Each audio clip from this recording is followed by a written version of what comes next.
Hello everyone and welcome back to another tutorial from Finance for Beginners. In this video, I'm going to show you how you can change the base currency on the NC Wallet application. So let's get started right away. First of all, open up the NC Wallet app on your device, and after using your PIN code, you will be taken into your wallet account.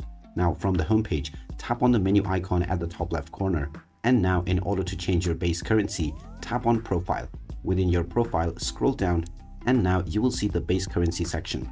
Tap on the crypto option to change your base crypto, and now you can choose from the list of cryptocurrencies that are available. Tap on your desired currency to choose your desired base crypto. You can then tap on the fiat section to choose your desired fiat currency as well. Tap on your desired currency from the list, and now your currency has been changed right away. You can go back to your home page, and now you will see that the changes have been applied right away. So there you have it. That is how easy it is to change your base currency on the NC Wallet app. If you find this video helpful, don't forget to hit that like button and subscribe to our channel for more useful tips and tutorials. Thanks for watching, and I will see you again in the next one.